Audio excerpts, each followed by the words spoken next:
Mr. Vice President, Senator Booker called your new criminal justice reform plan, quote, an inadequate solution to what is a raging crisis in our country, unquote. Why is Senator Booker wrong? Well, I think he is wrong. I think we should work together. He has a similar plan. I think that we should change the way we look at prisons. Right now, we're in a situation where when someone is convicted of a drug crime, they end up going to jail and to prison. They should be going to rehabilitation. They shouldn't be going to prison. When in prison, they should be learning to read and write and not just sit in there and learn how to be better criminals. That when they get out of prison, they should be in a situation where they have access to everything they would have had before, including Pell Grants for education, including making sure that they're able to have housing, public housing, including they have all the opportunities that were available to them because we want them to become better citizens. That's the essence of what my plan in detail lays out. I'm happy to discuss it more in detail if the senator want to. And so I looked at it anyway.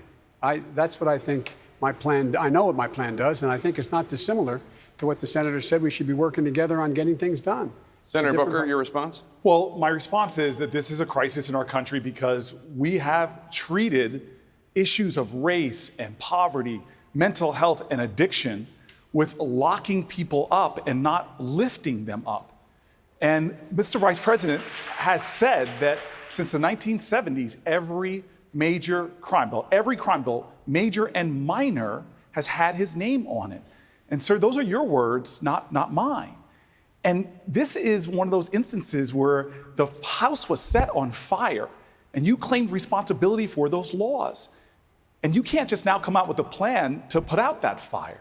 We have got to have far more bold action on criminal justice reform, like having true marijuana justice, which means that we legalize it on a federal level and reinvest the profits in communities that have been disproportionately targeted by marijuana enforcement. Vice President Biden, I want to give you a chance to respond. The fact is that the bills that the future president here, that the senator is talking about are bills that were passed years ago, and they were passed overwhelmingly. Since 2007, I, for example, tried to get the crack powder cocaine disparity totally eliminated. In 2007, you became mayor. And you had a police department you went out and you hired Rudy Giuliani's guy. You engaged in stop and frisk. You had 75% of those stops reviewed as illegal. You found yourself in a situation where 3 times as many African-American kids were caught in that chain and caught up. The Justice Department came after you for saying you were engaging in behavior that was inappropriate. And then, in fact, nothing happened the entire time you were mayor. Thank you, Senator Booker. You want to respond? Well, first of all, I'm grateful that he endorsed my presidency already. But I'll tell you this, it's no secret that I inherited a police department with massive problems and decades-long challenges. But the head of the ACLU has already said, the head of the New Jersey ACLU, that I put forth national standard-setting accountability. Mr. Vice President, I didn't interrupt you. Please show me that respect, sir. We have a system right now that's broken. And if you want to compare records, and frankly, I'm shocked that you do, I am happy to do that. Because all of the problems that he is talking about, that he created, I actually led the bill that got passed into law that reverses the damage that your bills that you were, frankly, to correct you, Mr. Vice President, you were bragging, calling it the Biden crime bill up till 2015. Thank you, Senator. Vice President Biden. Number one, the bill he talks about is a bill that in our administration we passed. We passed that bill that you added on to. That's the bill, in fact, you passed. And the fact of the matter is, secondly, there was nothing done for the entire 8 years he was mayor.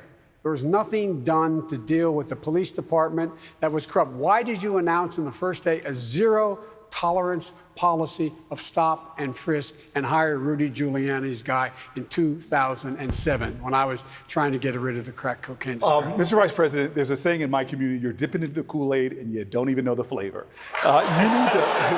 You need to come to the city of Newark and see the reforms that we put in place. The New Jersey head of the ACLU has said that I embraced reforms, not just in action, but in deed. Sir, you are trying to shift the view from what you created. There are people right now in prison for life for drug offenses because you stood up and used that tough on crime, phony rhetoric that got a lot of people elected but destroyed communities like mine. This isn't about the past, sir. This is about the present right now. I believe in redemption. Thank you, Senator. I'm happy you evolved. I want to bring in but Secretary. you've offered no redemption to the people in prison right now. I want to bring life. in Secretary Castro. Your response, sir? I agree with Senator Booker that a lot of what Vice President helped author in '94 was a mistake. And he has flip-flopped on these things, and that's clear. But let me say, when we talk about criminal justice reform, there are a lot of things that we can talk about: sentencing reform, cash bail reform, investing in public defenders, diversion programs.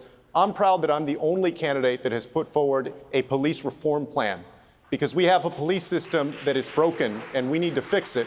And whether it's the case of someone like Tamir Rice or Michael Brown or Eric Garner, where the Trump Justice Department just decided not to pursue charges, we need to ensure we have a national use of force standard and that we end qualified immunity for police officers so that we can hold them accountable for using excessive Thank you, force. Secretary Castro. I want to bring in Governor Inslee. Governor Inslee, your response? Let me suggest that people come out to the state of Washington and see what criminal justice reform looks like. Our effort to reduce racial disparity. I'm proud that I was the first governor to offer pardons to thousands of people with drug crimes. Now we're vacating more tens of thousands. We've eliminated the death penalty. And importantly, we've done this. When people come out of the legal system and they've done their responsibility to the citizens, we need to make sure they can get a job. We have banned the box so that people can actually get a job when they come out. And I've got to argue with my friend Secretary Castro. We haven't just put forward a plan. We have adopted probably one of the best police accountability measures and train our police officers in de-escalation techniques so we have less violence. Secretary Castro, your response to Governor Inslee? Well, that it's much more than that, because what we see, and this was a good example the other day of the Department of Justice not going after Officer Pantaleo, that Officer Pantaleo used a chokehold that was prohibited by NYPD. He did that for 7 seconds, 11 different times. Eric Garner said that he couldn't breathe. He knew what he was doing, that he was killing Eric Garner, and yet he has not been brought to justice. That police officer should be off the street. Mayor de Blasio, why is that police officer still on the force, the one who killed Eric Garner? Please respond. Let me tell you, I know the Garner family. They've gone through extraordinary pain. They are waiting for justice, and they're going to get justice. There's finally going to be justice. I have confidence in that. In the next 30 days in New York. You know why? Because for the first time, we are not waiting on the federal Justice Department, which told the city of New York that we could not proceed because the Justice Department was pursuing their prosecution. And years went by, and a lot of pain accrued. And in the meantime, what I'm working on is making sure, and I have for 5 years, there will never be another tragedy. There will never be another Eric Garner, because we're changing fundamentally how we police. Thank you, Mayor. But there's one last point I have to say about the Justice Department. The Vice President, for 2.5 of those years, Mr. Vice President, tell us, what did you do to try and spur on the Justice Department to act in the Garner case? Thank you, Mayor de Blasio. Vice President Biden, you can respond to that.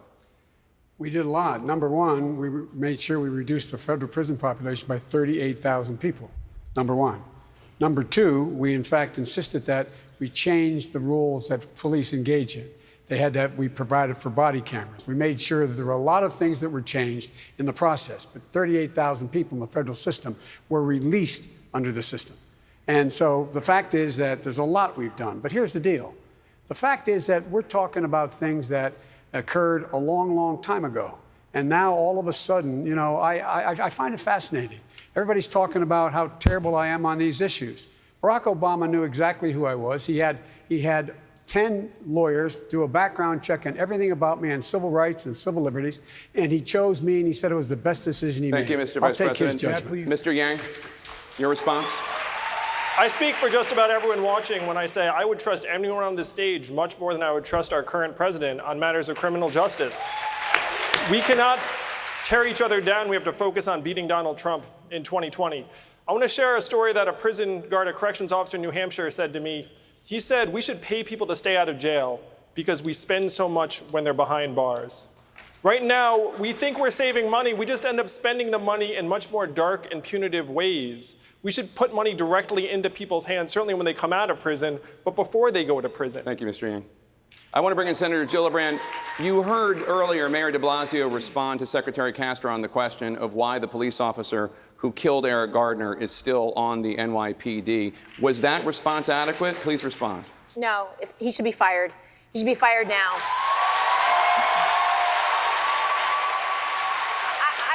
I sat down with Eric Gardner's mother, and I can tell you, when you've lost your son, when he begged for breath, when you know because you have a video, when you know he said, "I can't breathe," so many times over and over again, when you know he used an illegal chokehold, that person should be fired. And if I was the mayor, I'd fire him. But as president, I would make sure that we had a full investigation, that the report would be made public, and if I wasn't satisfied, we would have a consent decree.